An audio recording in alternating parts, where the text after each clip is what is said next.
Hi guys, welcome back to my YouTube channel. मैं मनोज आप लोगों का स्वागत करता हूं एक नए वीडियो में।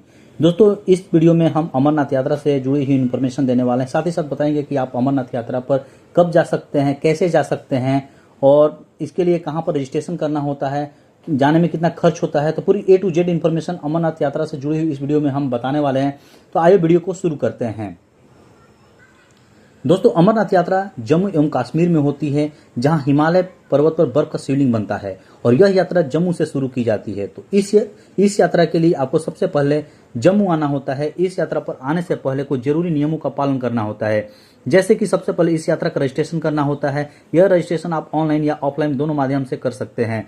रजिस्ट्रेशन करने से पहले आपको अपना मैंडेटरी हेल्थ चेकअप कराना होता है, जो कि श्री अमरनाथ जी श्राइन बोर्ड के द्वारा प्रत्येक शहर के लिए चिकित्सक नॉमिनेट होते हैं। उन डॉक्टरों से मिलकर आप अपना हेल्थ चेकअप कराकर मेडिकल सर्टिफिकेट प्राप्त कर सकते हैं और इस सर्टिफिकेट को आप नॉमिनेटेड बैंक में ले जाकर 130 रुपए की पर्ची कटाना होता है, जिसके बाद आपको बैंक से रजिस्ट्रेशन पर्ची मिल जाती है।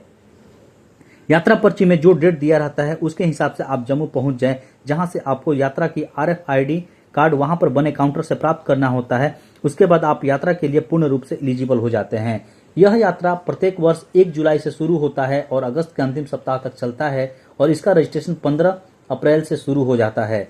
इस यात्रा के लिए 2 रूट निर्धारित किए गए हैं, एक पहलगाम रूट तथा दूसरा बालटाल रूट। पहलगाम रूट थोड़ा लंबा होता है, जिसमें कुल 48 किलोमीटर की पैदल यात्रा करनी होती है और इसके लिए आपको 3 से 5 दिन लग जाते हैं। वही बालटाल रूट की बात करें तो इस यात्रा में कुल 14 किलोमीटर की पैदल यात्रा करनी होती है और यह यात्रा 2 से 3 दिन में ही पूरा हो जाता है।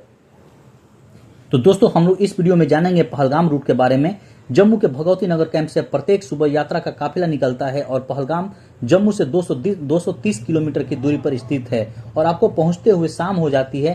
तो आपको पहलगाम के बेस कैंप में ही रुकना होता है, जहां पर बहुत सारे टेंट बने हुए होते हैं और आपको इसके लिए 500 से 600 रुपए खर्च करने होते हैं और आप यहां पर रात्रि विश्राम कर अगले दिन सुबह जल्दी से यात्रा शुरू कर सकते हैं।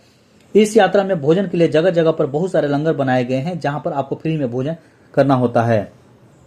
अगली सुबह आप पहलगाम से यात्रा शुरू करते हैं तो सबसे पहले आप चंदनवाड़ी जाना होता है, जो कि पहलगाम से 16 किलोमीटर की दूरी पर है और यहाँ के लिए आपको टैक्सी से 100 रुपए देकर पहुंच सकते हैं।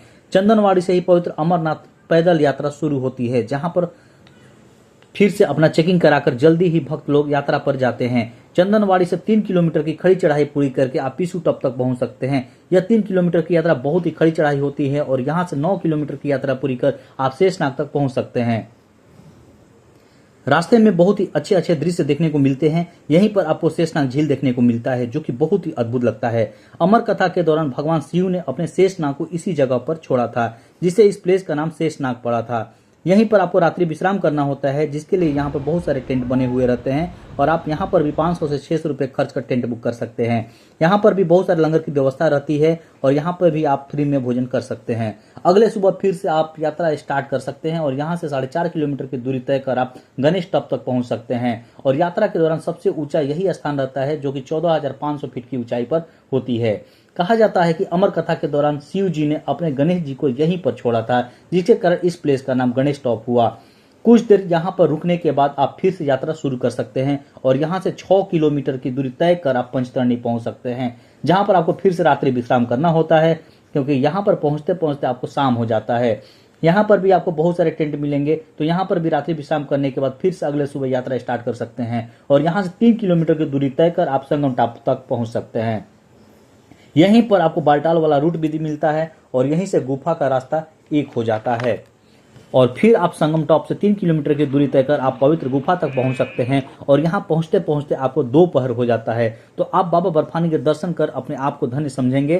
कहा जाता है कि अमरनाथ गुफा में ही भगवान शिव जी ने माता पार्वती को अपने अमृतत्व की कहानी सुनाई थी और यहाँ पर इन दोनों के अलावा कोई भी नहीं था। लेकिन यह भी कहा जाता है कि यह कहानी सुनाने के दौरान यहाँ पर कबूतरों का एक जोड़ों ने भी अमृतत्व की कहानी चुपके से सुन ली थी, जिससे ये कबूतर भी अमर हो गए थे। और जो भी श्रद्धालु यहाँ पर दर्शन के लिए जाते हैं तो इन जोड़ों को देखने का प्रयास जरूर करते हैं और ये कबूतर यहाँ पर दिख ही जाते हैं। बाबा बर्फानी के दर्शन करने के बाद आप किसी भी रूट से वापसी कर सकते हैं। बहुत सारे भक्त वापसी बालटाल वाले रूट से ही करते हैं और आप शाम तक ही बालटाल पहुंच जाते हैं। इस यात्रा पर घोड़े, पालकी, पिट्ठू की भी व्यवस्था रहती है, जिसे आप उचित मूल्य पर बुक कर सकते हैं। दोस्तों अब बात कर लेते हैं कि अमरनाथ यात्रा में आपका कितना पैसा खर्च होता है। जम्मू से पहलगाम आने का बस का किराया 800 से 900 रुपये लगते हैं। फिर आपको पहलगाम से चंदनवाड़ी 4 व्हीलर से ही आना होता है, जिसका किराया 100 रुपये देने होते हैं। आपको 3 जगहों पर रात्रि विश्राम करना होता है, जैसे कि पहलगाम, शेषनाग और पंचतरणी। तो तीनों जगहों पर 600 रुपये के हिसाब से 600 यानी 1800 रुपये। भोजन पूरी तरह से फ्री रहता है। तो इस यात्रा पर आपका कुल खर्च गाड़ी का किराया 800 प्लस 100 900 रुपये, एकोमोडेशन पर 1800 रुपये, यानी कुल 2700 रुपये में आप अमरनाथ यात्रा पूरी कर सकते हैं।